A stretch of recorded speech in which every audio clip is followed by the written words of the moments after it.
The Trial of Rizal, Martyrdom at Bagong Bayan. Jose Futasio Rizal Mercado y Alonzo Realonda, known as Jose Rizal, born on June 19, 1861 at Calamba, Philippines. He is a patriot, physician, and man of letters who was an inspiration to the Philippine nationalist movement. The military court prosecuted Jose Rizal on December 26, 1896 and declared him guilty of rebellion, sedition, and conspiracy. The Spanish authorities claimed that Rizal's writings had fatally and unavoidably incited the insurrection, which had already turned into a revolution by 1896.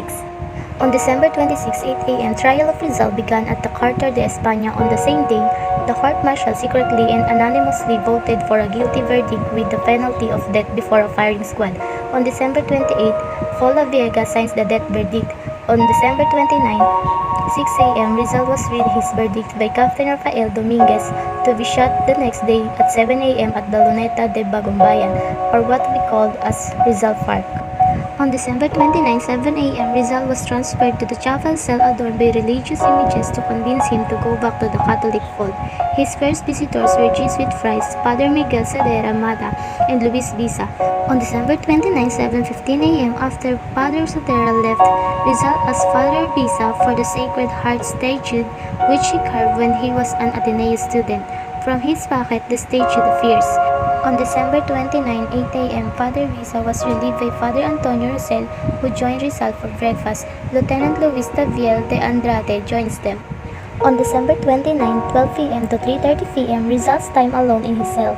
He had lunch, wrote letters, and probably wrote his last poem of 14 stanzas, which he wrote in his flowing handwriting in a very small piece of paper. He hid it inside his alcohol stove. The untitled poem was later known as Mi Ultimo Adios, My Last Farewell. In its second stanza, he already praised the revolutionaries in the battlefield for giving their lives without doubt, without gloom. On December 29, 4 p.m., visit of Rizal's mother, Teodora Alonso. Then Rizal's sister Trinidad entered to get her mother, and Rizal whispered to her in English, referring to the alcohol stove, "There is something inside." On December 29, 6 p.m., Rizal was visited by the Dean of the Manila Cathedral, Don Silvino Lopez Junon. Father March left Father Vic La Clara to be with the two. December 29, 8 p.m., Rizal's Last Supper, where he informed Captain Dominguez that he already forgave those who condemned him. On December 30, 5:30 a.m., Rizal took his last meal. According to stories told to Narcisa by Lieutenant Luis Taviel de Andrade, Rizal threw some eggs in the corner of a cell for the 4 rats. Let them have their fiesta too. Rizal also wrote to his family and to his brother.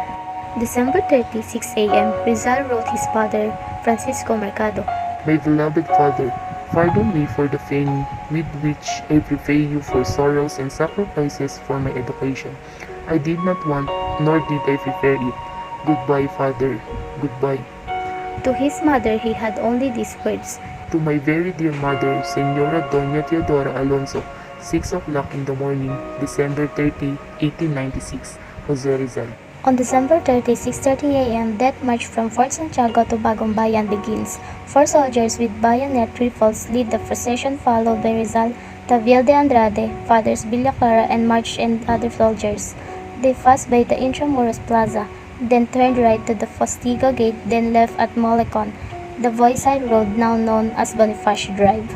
December 30, 7 a.m., Rizal, after arriving on the execution site at the Luneta de Bagong Bayan, was checked with his pulse by Dr. Felipe Ruiz Castillo. It was perfectly normal. Rizal once wrote, "I wish to show those who deny us patriotism that we know how to die for our duty and our convictions." Preferen afuntem, Rizal shouted, consumatum est.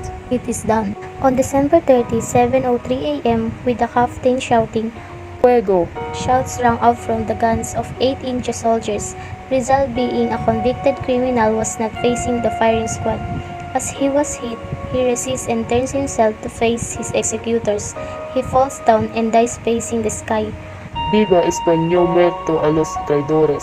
But in 2 years, the victorious Philippine revolutionaries will seal the fate of the Spanish Empire in the East. 333 years of Spanish colonialism ended in 1898.